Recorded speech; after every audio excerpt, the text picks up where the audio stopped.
একান্তৰ সঙ্গে বাবুৱা বৰলোৱা বাপজনাৰ গৃহত অনুষ্ঠিত হোৱা গুৰু আসন প্ৰতিষ্ঠা কাৰ্যসূচী ইতিমধ্যে আসনভাগ প্ৰতিষ্ঠা হৈ গৈছে। নামষাৰ ইতিমধ্যে সমাপন হৈছে। ইয়াৰ পাছতেই বৈকুণ্ঠৰ কল্পতৰু ভাগৱত ভাগী পাঠৰ বাবে আগবঢ়া হৈছে। উক্ত ভাগৱত ভাগী পাঠৰ হেতু গৃহস্থই অতি আগ্ৰহেৰে প্ৰাণজিৎ গগৈ বাপজনাক আমন্ত্ৰণ জনাইছিল, কিন্তু দুখৰ বিষয়ে যোৱাকালি তেখেতৰ মাতৃৰ বিয়োগ হোৱাত তেখেত আমাৰ মাজত আজি উপস্থিত থাকিব নোৱাৰিলে। তেখেতৰ মাতৃৰ বিয়োগত তেখেতৰ পৰিয়ালবৰ্গলৈ আমি সমবেদনা জ্ঞাপন কৰিছোঁ। লগতে তেখেতৰ মাতৃৰ আত্মাৰ সদ্গতিৰ অৰ্থে আজিৰ এই স্থলীত, এই পবিত্ৰ স্থলীত উপস্থিত আইবাব সমস্তই এভাগী মংগলময় ধ্বনিৰে তেখেতৰ আত্মাৰ সদ্গতি কামনা কৰক। ইয়াৰ বাবে আমি সেৱা জনাইছোঁ। কৃষ্ণ এভাগ হ'ল কৃষ্ণ।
হৰি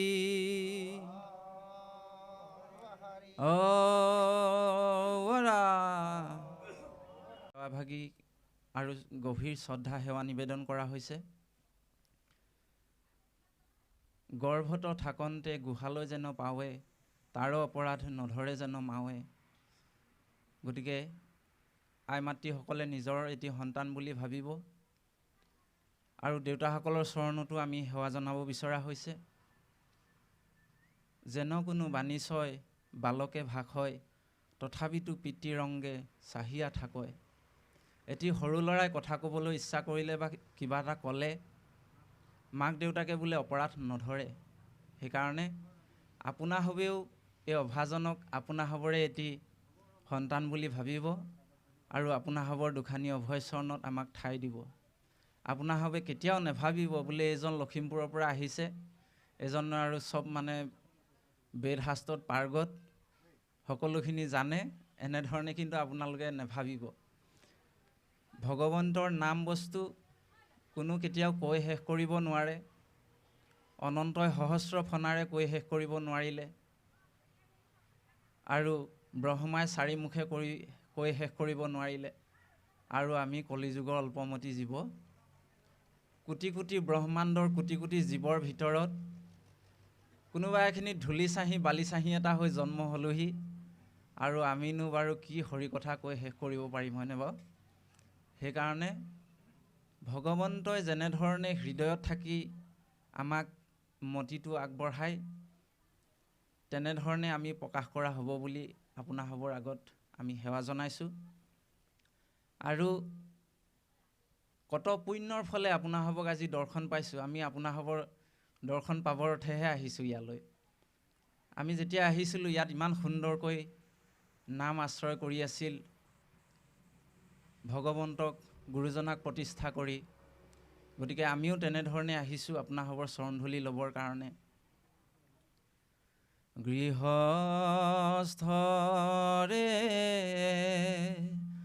নিমন্ত্ৰণ পাই নামলৈ আহিলোঁ, গুৰুজনাক সাক্ষী কৰি নামতে ধৰিলোঁ। ঐ ৰাম নামতে ধৰিলোঁ। আপোনাসৱেও গুৰুজনাক সাক্ষী কৰি পুৱাৰ ভাগৰ পৰাই নামক আশ্ৰয় কৰিলে, আৰু আমিও গুৰুজনাকে সাক্ষী কৰি অকণমান ভগৱন্তৰ গুণানুকীৰ্তন কৰিবলৈ আগবাঢ়িব বিচৰা হৈছে। আৰু সেইকাৰণে আপোনাসৱৰ চৰণধূলি আমি হিৰে লৈছোঁ। আপোনাসৱে আমাক আশীৰ্বাদ কৰিব। অ ভকতৰ চৰণধূলি লওঁ আমি হিৰে তুলি, অ ভকত ভোমোৰাই মধু পান কৰিছে, গোবিন্দ কৃষ্ণ বুলি। আপোনাসৱ মহামহন্তক ভোমোৰা আৰু মৌমাখি বুলি কৈছে, মৌমাখিৰ লগত তুলনা কৰিছে। গতিকে আপোনাসৱে ভগৱন্তৰ নাম আশ্ৰয় কৰি আপোনাসৱে ভগৱন্তক সেৱা অৰ্চনা প্ৰেম ভাৱনাৰে ভক্তি কৰিছে। গতিকে আপোনাসৱৰ চৰণধূলি আমি হিৰে লৈ আপোনাসৱৰ আগত দুটিমান কৃষ্ণ কথা ক'বলৈ আগবঢ়া হৈছে। কৃষ্ণ, এতিয়া আপোনাসৱ সকলোৱে জানে যে আমাৰ সমস্তখিনি বেদ শাস্ত্ৰৰ ভিতৰত দুভাগেই মাত্ৰ নিগম শাস্ত্ৰ আছে, সেয়া হৈছে গীতা আৰু ভাগৱত। নিগম শাস্ত্ৰ আৰু আগম, আগম আৰু নিগম ব্যৱস্থাটো আপোনাসৱ সকলোৱে জানেই। নিগম মানে আপুনি মই চমুকৈ বুজিবলৈ হ'লে আপুনি মই আৰু জন্ম হ'ব নালাগে বা আকৌ ঘূৰি আহিব নালাগে এই পৃথিৱীলৈ, সেইটো কোৱা হৈছে নিগম। সেইকাৰণে আমি ভাগৱত আশ্ৰয় কৰিলে, ভগৱন্তৰ নামক আশ্ৰয় কৰিলে আপুনি মই আকৌ ইহ সংসাৰলৈ আগম হ'ব নালাগে, অৰ্থাৎ আহিব নালাগে। সেইকাৰণে বৰ সুন্দৰ তত্ত্ব দৰ্শন কৰিছে যে এই ভাগৱতৰ প্ৰথম স্কন্ধৰ যিখিনি কথা, এই কথাখিনি অতি গুৰুত্বপূৰ্ণ আৰু বহুত গাম্ভীৰ্য আছে। আমি যদি ভাগৱতৰ প্ৰথম স্কন্ধৰ প্ৰথম কথাকেইটাকে আমি হৃদয়ংগম কৰি ল'ব পাৰোঁ, তেতিয়াহ'লে আমাৰ জীৱনটো ভাগৱতৰ লগত হুবহু মিল হ'বলৈ আৰম্ভ কৰিব। ব্যাসদেৱে ইয়াত কথাখিনি নিশ্চয় ওলাব। তেওঁ সমস্ত বেদ পুৰাণ ৰচনা কৰাৰ পিছত শেষৰ ভাগি ৰচনা কৰিলে যে ভাগৱত। এই ভাগৱত তেওঁ মানে এনেধৰণে প্ৰচাৰ কৰিবৰ কাৰণে নাৰদৰ হতুৱাই, নাৰদৰ আশীৰ্বাদ লৈ এনেধৰণে তেওঁ আগবাঢ়িল যে ভগৱন্তই আমালৈ শেষৰখন চিঠি দি পঠিয়াইছে ব্যাসদেৱৰ হতুৱাই। গতিকে সেই নৰসকল, এই চিঠিখনৰ হতুৱাই, এতিয়া চিঠি মানে কওঁতে এতিয়া চমুকৈ আমি বুজিবলৈ চেষ্টা কৰোঁ। আমাৰ সতি সন্তানবিলাক পঢ়িবলৈ যাওঁতে হোষ্টেলত থাকে, হয়নে বাৰু? ল'ৰাটোৱে যদি দেউতাকলৈ চিঠি পঠিয়ায়, বোলে দেউতা মোৰ গাটো ভাল নহয়, গতিকে তুমি মোক পইচা কেইটামান পঠিয়াই দিবা। প্ৰথমখন চিঠি পঠিয়ালে, দ্বিতীয়খন চিঠি পঠিয়ালে, বোলে দেউতা মই অকণমান ভাল পাইছোঁ, মোৰ স্বাস্থ্যটো ভাললৈ আহিছে, গতিকে তোমালোকে চিন্তা নকৰিবা আৰু তোমালোকেও ভালে কুশলে থাকিবা আৰু পইচা পাতিৰ কাৰণেও চিন্তা কৰিব নালাগে। এতিয়া দেউতাকে সেই ল'ৰাজনৰ প্ৰথম চিঠিখনৰ কথাটো শুনিব নে দ্বিতীয় চিঠিখনৰ কথাটো শুনিব? হয়নে বাৰু? নিশ্চয় দ্বিতীয় চিঠিখনৰ কথাই শুনিব। গতিকে আমাকো কৈছে যে হে নৰসকল, তোমালোকে ভগৱন্তৰ একেবাৰে শেষৰ চিঠিখনৰ কথাখিনিহে গুৰুত্ব দিবা। তেতিয়া তোমালোক মানে নৰহৰিটো ধাৰণ কৰা সাৰ্থক হ'ব বুলি কৈছে। ইয়াত প্ৰথমতে শব্দ এটা ব্যৱহাৰ কৰিছে মংগলাচৰণ। মংগল যোগ আচৰণ। মংগল মানে ভাল, আচৰণ মানে আমাৰ ব্যৱহাৰ। অৰ্থাৎ আপুনি মই মংগল বিচাৰিবলৈ হ'লে আচৰণটো তেনেধৰণে কৰিব লাগিব। এইটো হৈছে মংগলাচৰণ শব্দটোৰ বৰ এটা সুন্দৰ দৰ্শন। ইয়াতে গুৰুজনাই সেই প্ৰভু ভগৱন্তৰ জয়কাৰ ঘোষণা কৰিছে যে জয় জয় কৃষ্ণ কৃপাময় মহেশ্বৰ, যাৰ আজ্ঞা হিৰে বহে ব্ৰহ্মা হৰিহৰ। যিজনৰ আজ্ঞা হিৰে লৈ ব্ৰহ্মা হৰিহৰেও ভগৱন্তৰ সেই কৰ্মবিলাক পালন কৰে, ব্ৰহ্মা মানে হৰিহৰেও সেই ভগৱন্তৰ চৰণ সেৱা কৰে। গতিকে সেইজন প্ৰভু ভগৱন্তক আমি কৈছে যে সেৱা কৰোঁ। যিজনে মৎস্য কুৰ্ম শুকৰ আদি অৱতাৰ লৈছিল, হেনে এজন ঈশ্বৰ কৃষ্ণক কোটি কোটি নমস্কাৰ। অৰ্থাৎ গুৰুজনাই ভগৱন্তক কোটি কোটিবাৰ প্ৰণাম আৰু শ্ৰদ্ধা জনাইছে। হয়নে বাৰু? আৰু আমিও সেইটোহে হ'ব লাগে, কিন্তু আমাৰ মানে কি হয়, সময় নাথাকে। কলিকালৰ জীৱ, ভগৱন্তৰ নাম ল'বলৈ আমাৰ সময় নাই। সেইকাৰণে শংকৰ গুৰুজনাই কিমান কৃপা কৰি পেলাই আমাক এই নামঘৰ দিলে, গুৰুগৃহ দিলে। হয়নে বাৰু? কাৰণ আমি মায়াত থাকোঁতে ভগৱন্তৰ নাম স্মৰণ কৰিবলৈ পাহৰিয়ে যাওঁ। তো সেইকাৰণে তেওঁ গুৰুগৃহভাগ ইমান সুন্দৰ দৰ্শনেৰে আমাক দিলে যে হে নৰসকল, নিৰন্তৰ, আমাকতো কৈছে নিৰন্তৰ আৰু অবিৰামভাৱে নাম লোৱা। কিন্তু আমি সেইখিনি কৰিব নোৱাৰিলেও অন্তত পুৱা গধূলি গুৰু সেৱাকণ কৰিব লাগে বুলি গুৰুজনাই আমাক দৰ্শন দিছে।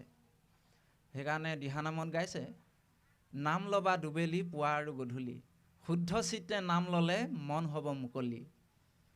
গতিকে এনেধৰণে গুৰুজনাই কৈছে।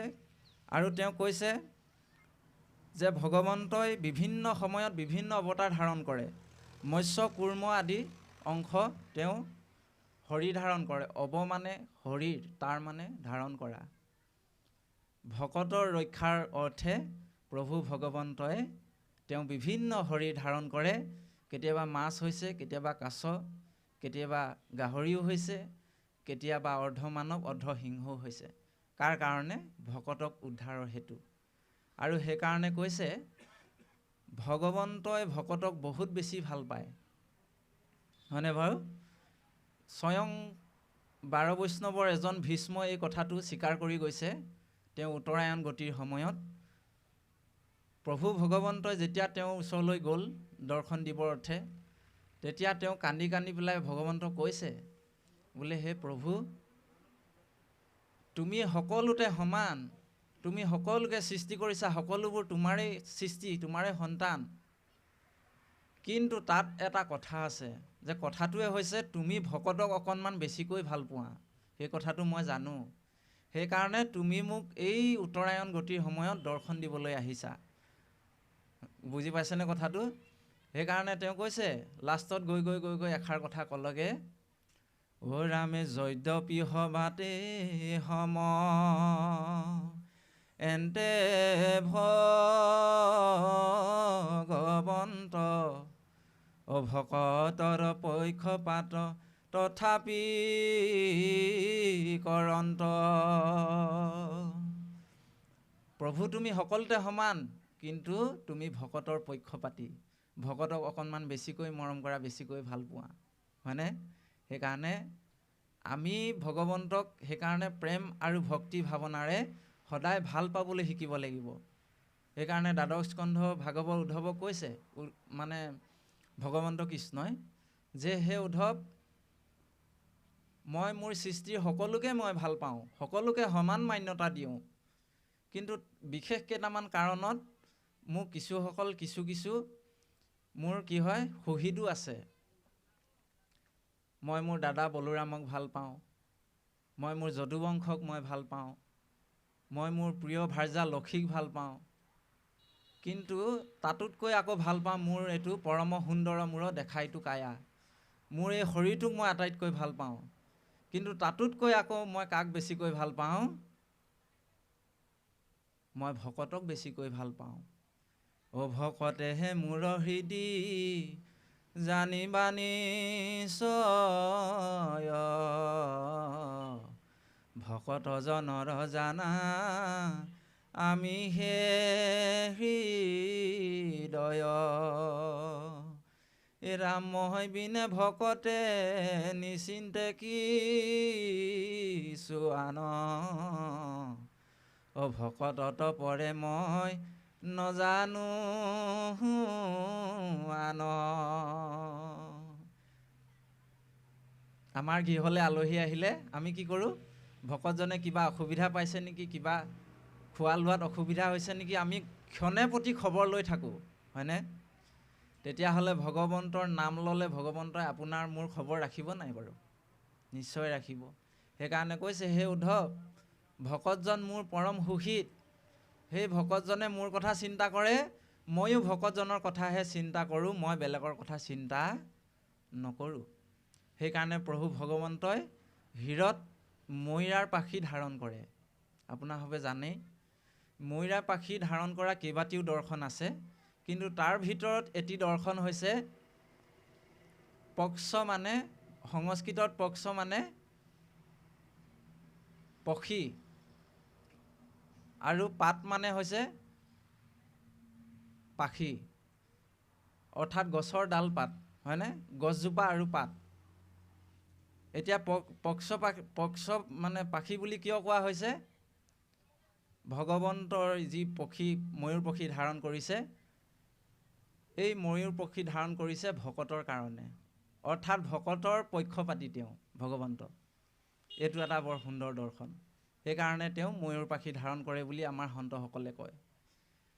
সেইকাৰণে ইয়াত কৈছে যে তেনে এজন প্ৰভু ভগৱন্তৰ চৰণত আমি কোটি কোটি নমস্কাৰ আৰু শ্ৰদ্ধা সেৱা নিবেদন কৰিছোঁ। তাৰপিছত ক'লে, নমো নমো বন্ধুবোৰ ৰিপু মহাহৰি,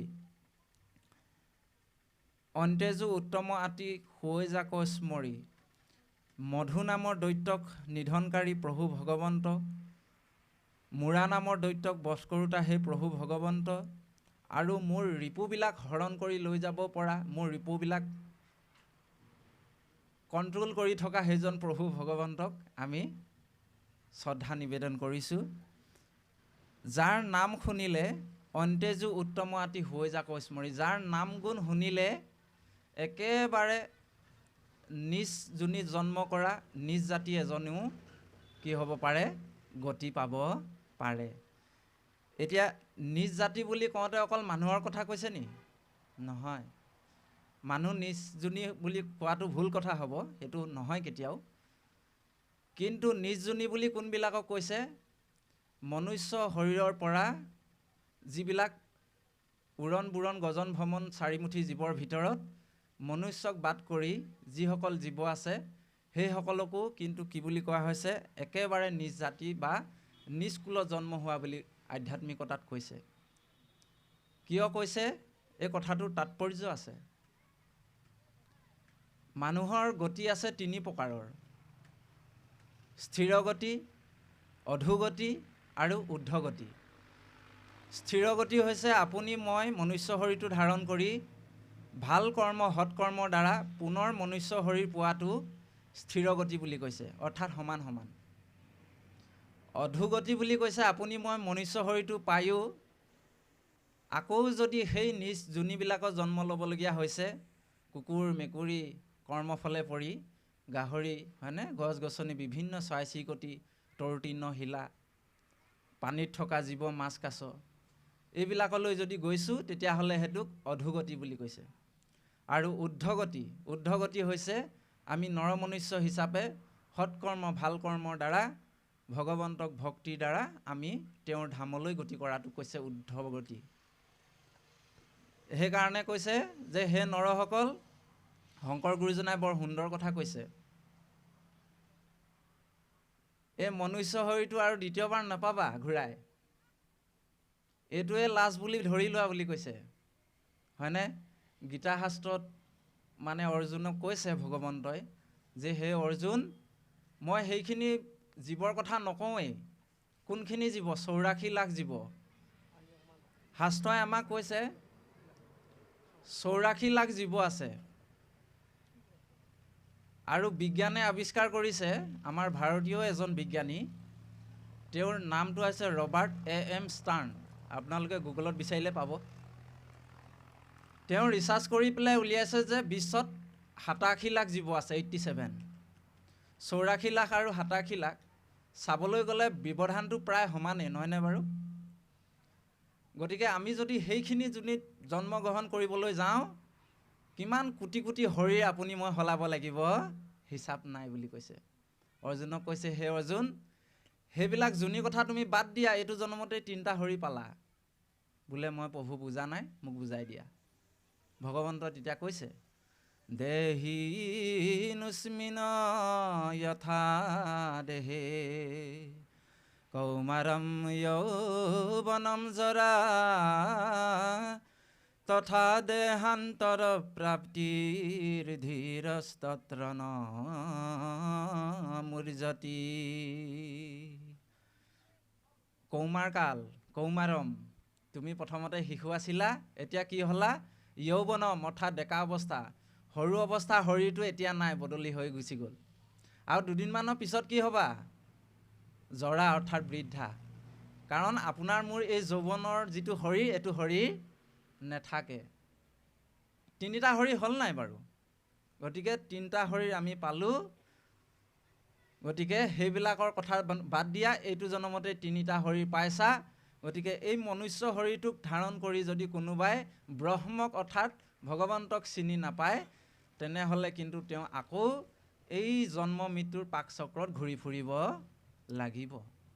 সেইকাৰণে গুৰুজনাই আমাক প্ৰথম স্কন্ধতে কৈছে, অ হেন জানি ভকতিত তেজীৱালাখ, অ আৰ কি মনুষ্য হুইবা এৰাইটো আশ। আৰু যে মানুহৰ শৰীৰ পাবা আশা এৰা হে নৰসকল। কলিযুগৰ মলমতী জীৱ, হয়নে? আমি কিমান যে খোজে প্ৰতি পাপ কৰ্ম কৰিছোঁ দেহি ঐ, আমাৰ হিচাপ নাই। গতিকে এই সমস্তখিনিৰ পৰা উদ্ধাৰ পাবলৈ হ'লে নৰহৰিটোক কৈছে যে তোমালোকে এবাৰেই মাত্ৰ পাবা। গতিকে ইয়াত অৱহেলা নকৰিবা, হৰি ভকতি কৰা সোনকালৈ, হয়নে? তেওঁ কৈছে আমাক। সেইকাৰণে তেওঁ কৈছে যে হেনে এজন প্ৰভু ভগৱন্তৰ চৰণত আমি শ্ৰদ্ধা ভক্তি সেৱা জনাইছোঁ, যিজনৰ নাম শুনিলে সমস্ত জগত উদ্ধাৰ হ'ব পাৰে। অন্তেজু উত্তম হৈ জাক স্মৰি। এতিয়া এই চাউণ্ডটো সেৱকী প্ৰভুজনাই এই চাউণ্ডটো ব্যৱহাৰ কৰিছে, দুপইচা বেছিকৈ খৰচ হৈছে। কিন্তু শাস্ত্ৰই কৈছে এইটো জমা হৈছে দেই। শাস্ত্ৰই কৈছে জমা হৈছে, একজনে যদি নাম ওচৰৈ শুনে মানে পাপ হবাৰু হৰৈ। এই চাউণ্ডটো যিমান দূৰলৈ যাব, শুনে মানে পাপ হবাৰু বুলি শব্দ এটা লগাইছে।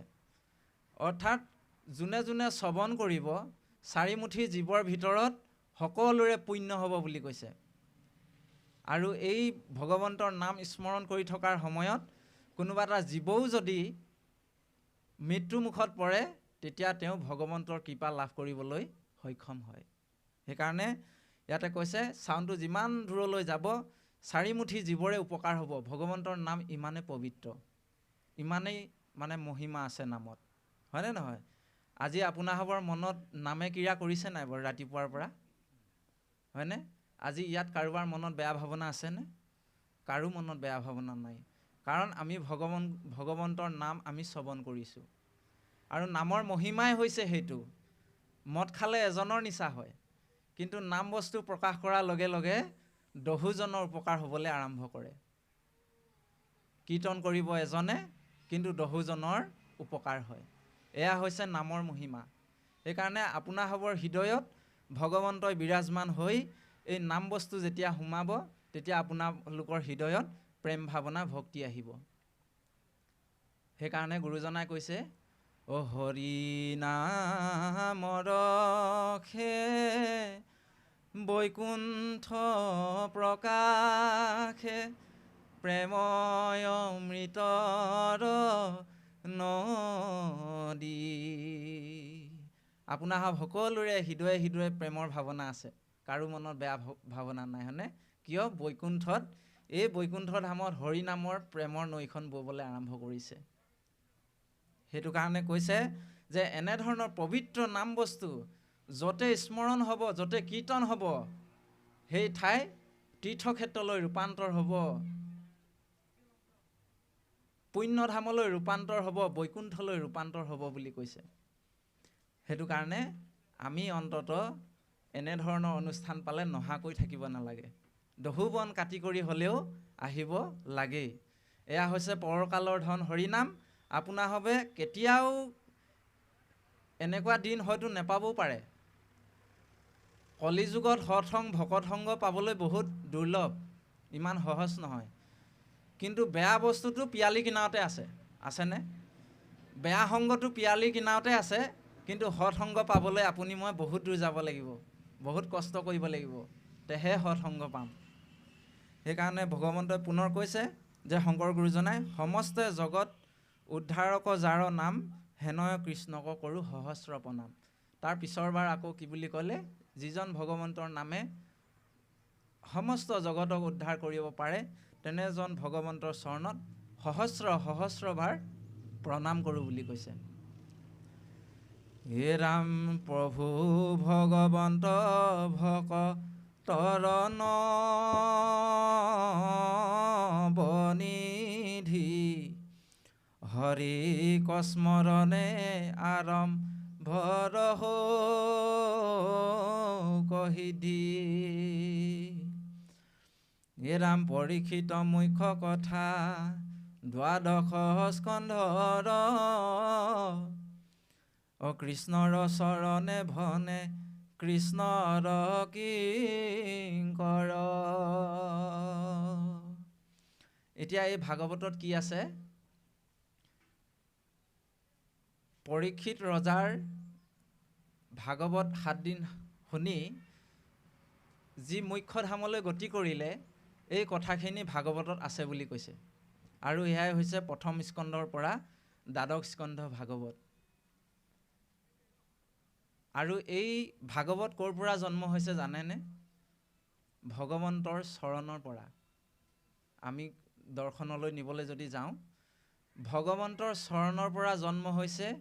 আৰু কোনোবাই যদি ভাগৱত সমুদ্ৰত এবাৰ স্নান কৰিছে, তেতিয়াহ'লে তেওঁ কিন্তু ভগৱন্তৰ চৰণ দুখানিহে অকল চিন্তা কৰি থাকিব বুলি কৈছে। এই চৰণৰ অৰ্থটো কি? সেৱা, সেৱা ভাৱ আৰু দাস্য ভাৱ। এতিয়া আপোনাৰ বাবে চিন্তা এটা কৰকচোন, সেৱাটো বহুত কঠিন, বহুত টান, হয়নে? কোনে চৰণ ধুব বাৰু? কোনে চৰণত পৰিব বাৰু? আপুনি মই পৰিমনে? আপোনাৰ বাবে পৰে যদি নাজানো বা আমি কিন্তু চেষ্টা কৰি আছোঁ, আজিলৈকে চৰণত পৰিবলৈ আমি পৰা নাই।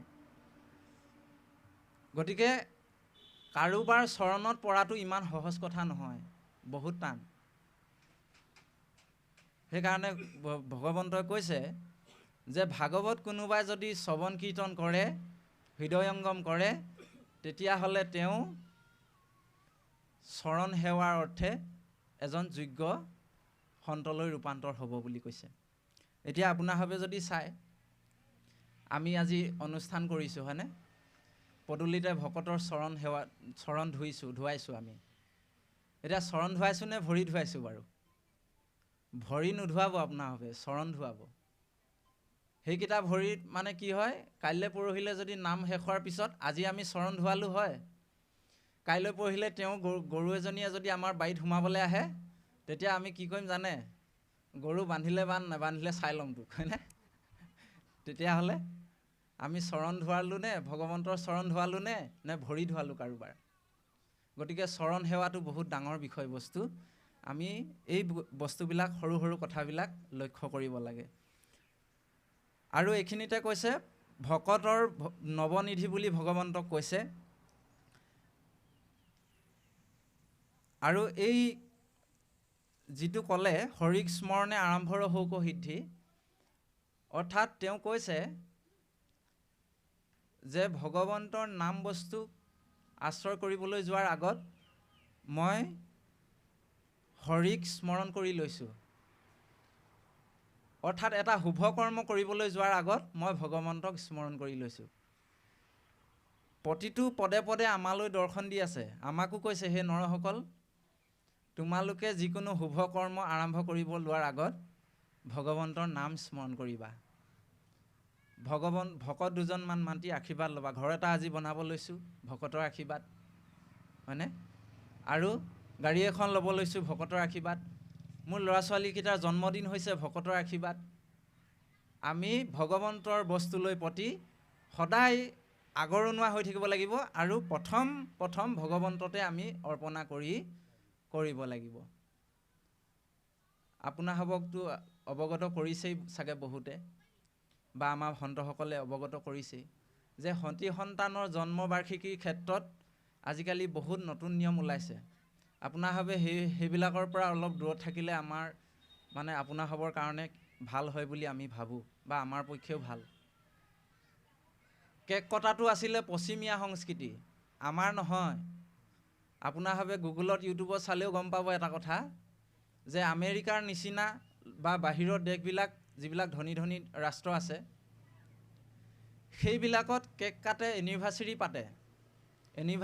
এনিভাৰ্চাৰীৰ কাৰণে কেক কাটিছিল, হয়নে বাৰু? তাৰমানে তেওঁলোকৰ সম্বন্ধবিলাক এনেকুৱা, আপোনালোকে জানি আচৰিত হ'ব। কত ভাগ্যৰ ফলতহে কোনোবাই স্বামী স্ত্ৰীয়ে এবছৰ থাকিবলৈ পায়। এজন মোৰ স্বামী, এজন মোৰ ভাৰ্যা বুলি এবছৰ কত ভাগ্যৰ ফলত থাকিবলৈ পায়। সেইকাৰণে তেওঁলোকে মানে এবছৰ আমাৰ হৈ গ'ল, এইটো আমাৰ কাৰণে বহুত সৌভাগ্য, সেই বুলি তেওঁলোকে এনিভাৰ্চাৰী কেক কাটে, হয়নে বাৰু? গতিকে সেই বিষয়বস্তুটো আমাৰ ক্ষেত্ৰত সেইটো নহয়। আমাৰ ভাৰতীয় সনাতন সংস্কৃতিৰ ক্ষেত্ৰত এইটো নহয়। সেইকাৰণে ভাৰতক বিশ্বগুৰু বুলি কোৱা হৈছে। আমাৰ ইয়াত স্বামীজনক দেৱতাৰ দৃষ্টিৰে চোৱা হয়, আইগৰাকীক সীতা অৰ্থাৎ লক্ষীৰ দৃষ্টিৰে চোৱা হয়, হয়নে বাৰু? এই বিষয়বিলাক বহুত গভীৰ। সেইকাৰণে পশ্চিমীয়া সংস্কৃতি আনি আমি কিন্তু সেই বস্তুবিলাক উপস্থাপন কৰিব নালাগে। সেইকাৰণে কৈছে যে হে নৰসকল, যিকোনো ভাল কৰ্ম কৰিবলৈ যোৱাৰ আগত ভগৱন্তৰ নাম স্মৰণ কৰিবা, ভগৱন্তৰ ভকতৰ সেৱা শুশ্ৰূষা কৰিবা। এইটো আমাক দৰ্শন দিছে। তাৰপিছত ক'লে পৰীক্ষিত মুখ্য কথা দ্বাদশ স্কন্ধৰ কৃষ্ণ চৰণে ভনে কৃষ্ণৰ কিংকৰ। শংকৰ গুৰুজনা স্বয়ং নিজেই ভগৱন্তৰ অংশ বুলি আমাক চিনাকি কৰি দিছে মাধৱ গুৰুজনাই, হয়নে? ত্ৰিভুৱন বন্দন দৈৱকী নন্দন। গতিকে তেওঁ নিজেই অংশ অৱতাৰ হৈও আকৌ ইয়াত কৈছে বোলে মই ভগৱন্তৰ দাস, কৃষ্ণৰ কিংকৰ। কিংকৰ মানে দাস, হয়নে ভাও? এই দৰ্শনটো আমি ল'ব লাগে, এই দাস্য ভাৱটো, এই প্ৰেম ভক্তিটো আমি ল'ব লাগে যে হে প্ৰভু, আমি তোমাৰহে দাস, আমি তোমাৰ চৰণ ধূলি। গতিকে তোমাৰ এই দাসক তোমাৰ দুখানি চৰণৰ ধূলি বুলি ভাবি তোমাৰ দুখানি চৰণৰ তলতে আমাক ঠাই দিবা। এনেধৰণে প্ৰেমপূৰ্ণ ভকতিৰে আমি ভগৱন্তক প্ৰাৰ্থনা কৰিব লাগিব।